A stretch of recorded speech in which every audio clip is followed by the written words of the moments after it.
दोस्तों आज की इस वीडियो में बात करने वाले हैं बिहार भूमि सर्वे से संबंधित यह जो फॉर्म है ना प्रपत्र 2 इसमें आपको फॉर्म भरते समय किसी भी प्रकार की कोई भी गलती नहीं करना है। यदि आपने गलती करेंगे तो आपका जो फॉर्म है वह रिजेक्ट किया जा सकता है। आप जो है एक फॉर्म में गलती भरने के कारण परेशानी में आ सकते हैं। तो इस फॉर्म में हम आपको ये बताएंगे कि कहाँ पे चीज़ें क्या-क्या भरना है, कैसे भरना है। साथ ही हम आपको इस फॉर्म में ये भी बताएंगे कि जो आपका एक फॉर्म में कितना खाता, खेसरा, रकबा जो भर सकते हैं, ताकि सभी चीज़ें क्लियर हो पाए, है ना? तो चलिए वीडियो को शुरू कर लेते हैं। देखिए कई इंपॉर्टेंट वीडियो का लिंक डिस्क्रिप्शन में है, जैसे कि वंशावली या फिर हम बात करें उसकी डायग्राम कैसे बनाते हैं, तो उसे भी देखना चाहते हैं तो देख सकते हैं। सभी का लिंक डिस्क्रिप्शन में दिया हुआ है। आपको क्या करना है, इस फॉर्म को प्रिंट आउट करके ले आना है और एक खाता खेसरा के लिए जो है आपको ये जो पूरे फॉर्म में दो खाता खेसरा लगेगा ना, तो दो फॉर्म आपको भरना है। चाहे आपका खाता खेसरा एक हो या फिर दो हो या फिर ज़्यादा से ज़्यादा अधिक होगा तो कई फॉर्म तो लगेंगे ना। कहने का मेरा मतलब ये है कि एक फॉर्म में दो खाता खेसरा आप भर सकते हैं, लेकिन ऐसा जो भी खाता खेसरा के लिए पेज यूज करेंगे आपको दो पेज में बनाना है। सेम सेम वो चीज़ें हम आपको नीचे बताने वाले हैं। तो देखिए ऊपर से शुरू करते हैं। यहाँ पे जो चीज़ें आपका चलेगा कुछ ऐसा सभी चीज़ें देखने को मिल जाएगा। प्रपत्र 2 फॉर्म है।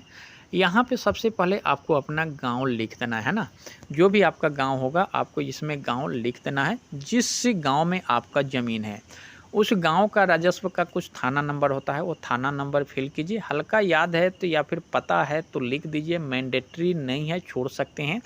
पुलिस स्टेशन जो भी है लिख दीजिए। यहाँ पे अंचल से जो है फिल कर देना है और यहाँ पे डिस्ट्रिक्ट, हमारे केस में मुजफ्फरपुर है इसलिए हमने मुजफ्फरपुर को फिल किया है। आपके केस में गोपालगंज, सीतामढ़ी जो भी हो, भागलपुर आप लिख दीजिएगा। ऊपर वाली कहानी ख़त्म हो जाता है। अब चलते हैं सेकेंड स्टेप में। तो सेकेंड स्टेप में क्या चीज़ें हैं वो चीज़ें समझ लेते हैं। तो सेकेंड स्टेप में देखेंगे तो यहाँ पे रैयत का नाम, 100 हिस्सेदार का नाम एवं अंश अगर कोई हो तो। अब यहाँ पे कहने का मेरा मतलब ये है कि हमारे केस में 3 लोगों का यह ज़मीन जो है मिला हुआ है, यानी कि यह उत्तराधिकारी यानी कि पुश्तैनी ज़मीन है। तो यहाँ पे जो भी एक प्लॉट है ना, तो एक प्लॉट में से तो 3 लोगों का डिवाइड होगा ना, इसलिए हम यहाँ पे 1/3 डाले हैं। आपके केस में मान लीजिए कि सिर्फ एक ही व्यक्ति के नाम पे केवाला है, तो एक ही व्यक्ति का नाम लिखना है, कोई दूसरा व्यक्ति उसमें नहीं होगा। साथ ही इसमें पिता का नाम लिखना आवश्यक है, ठीक है ना। चाहे एक व्यक्ति हो या फिर कई भाई का क्यों ना हो, पिता का नाम अवश्य आप लिख दीजिएगा। वहीं हम बात करें कि इसमें चाहते हैं कि अलग अलग बंटवारा करना, तो सिंगल सिंगल भी आप फॉर्म में फिलअप कर सकते हैं, या फिर चाहते हैं कि बंटवारा नामा एक साथ हो जाए तो आप वैसे भी कर सकते हैं। तो ऐसे में सभी भाइयों का नाम रहेगा। चाहते हैं सिंगल सिंगल भरना, तो आपको अलग अलग पेज जो है, अलग अलग दाखिल जो आपका प्रोसेस है, सभी भाई को अलग अलग करना पड़ेगा। ये चीज़ें आप समझ गए होंगे। बात करते हैं अस्थाई पता में। तो अस्थाई पता में कुछ भी नहीं करना है, ग्राम, पोस्ट, थाना, जिला इतना ही लिख देना है, आपका सभी चीज़ें हो जाएगा, कोई दिक्कत नहीं है। वहीं देखेंगे तो खाता खेसरा जो भी होगा, खाता खेसरा नंबर डाल दीजिए और यहाँ पे आपका रकबा जो भी होगा रकबा फिल कर देना है। जैसे हमारे केस में 80 डिसमिल हमने फिल कर दिया और इस प्लॉट का जो भी पूरब, पश्चिम, दक्षिण जिसका जिसका ज़मीन है, कोई मंदिर हो सकता है एक साइड, किसी का रोड हो सकता है, किसी का घर हो सकता है, उसका नाम लिख देना है, ठीक है। यहाँ पे ज़मीन किस किस्म का आपका बगीचा है, गाछी है, खेतियर है, मकान बना हुआ है, जो भी है लिख दीजिएगा। हमारे केस में खेतियर हो रहा है, खेतियर वाला ज़मीन है। लगान यदि आपको पता है तो इसमें लिख दीजिए, मैंडेटरी नहीं है, भरना सभी को पता है तो भरिए, नहीं तो छोड़ दीजिए। ये जो जमाबंदी नंबर भरना सभी को अनिवार्य है, चाहे आप कंप्यूटराइज्ड रसीद है तो उस पर भी जमाबंदी नंबर आता है, ऑफलाइन कटाए होंगे तो उसमें भी जमाबंदी नंबर देखने को मिल जाएगा।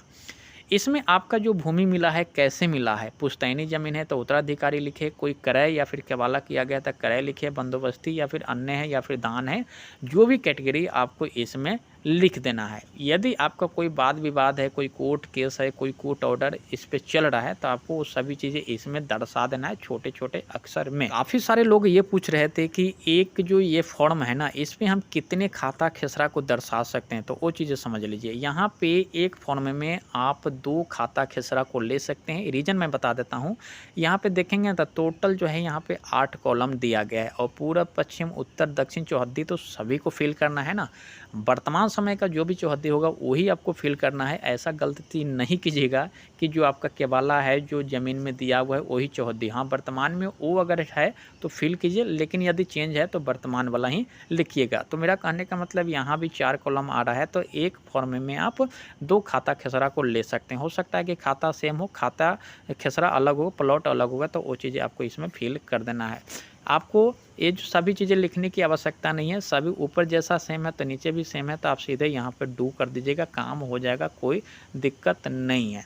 यदि आपको लगता है कि अलग ग्राम में है तो आप अलग ज़रूर कर दीजिएगा, चेंज होगा तो चेंज कर दीजिएगा, बाकी चीज़ें जैसे मैंने बताया वैसे आपको फिल कर देना है। अब नीचे चलिए, नीचे आपको क्या चीज़ें करना है वो चीज़ें समझ लीजिए। यहाँ पे यदि एक व्यक्ति है तो मैं को नहीं काटना है, एक व्यक्ति है तो मैल रहेगा, और ज़्यादा व्यक्ति है तो आपको हम रहेगा, ठीक है। तो मैं को आपको काट देना है, ये चीज़ें आपको समझना है। जैसे कि मान लीजिए हमारे केस में क्या है कि यहाँ पे कई व्यक्ति, 3 व्यक्ति का भरा जा रहा है ना, तो 3 व्यक्ति में हम क्या करेंगे, हम हो गए ना कई लोग, तो जो भी मैं वाला होगा काट देना है, करते काट देना है, मेरी काट देना है, और यहाँ पे मैं काट देना है, हूँ काट देना है। यहाँ पे ये डिक्लेयर है कि हम जो ऊपर घोषणा कर रहे हैं हमारे नॉलेज में सही है, इस पे कोई यदि गलती पाया जाता है तो उसके खिलाफ जो है मेरे खिलाफ कार्रवाई, कानूनी कार्रवाई की जा सकती है। अब नीचे यहाँ पे मैं थोड़ा सा जूम इन करके आपको बता देता हूँ कि नीचे नोटिस में क्या क्या दिया गया है, वो चीज़ें समझ लीजिए।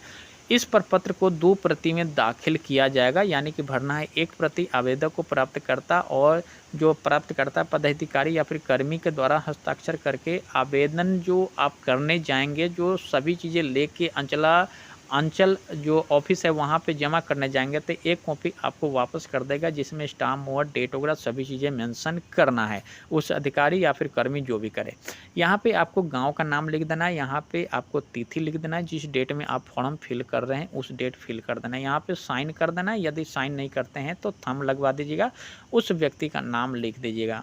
आपको मोबाइल नंबर देना अनिवार्य है, मोबाइल नंबर दे दीजिएगा, और यहाँ पे जिस व्यक्ति के नाम से फॉर्म भर रहे हैं उसका आधार नंबर दे दीजिएगा। आप कहिएगा कि यहाँ पे 3 से 4 व्यक्ति का जिसमें कंडीशन है उसका किसका आधार नंबर थे, तो ठीक है, किसी एक का दे सकते हैं, या फिर जो सबसे ऊपर टॉप में रहेगा उसका आधार नंबर आप यहाँ पे दे सकते हैं, कोई दिक्कत नहीं है। तो आपको समझ में आ गया होगा कि किस तरीके से फॉर्म भरना है। तो वीडियो पसंद आया होगा ना तो लाइक ज़रूर कर दीजिएगा, चैनल को भी सब्सक्राइब कीजिएगा, क्योंकि ऐसे इन्फॉर्मेटिव वाली वीडियो अभी लगातार आने वाली है। मिलते हैं नेक्स्ट वीडियो में, टेक केयर।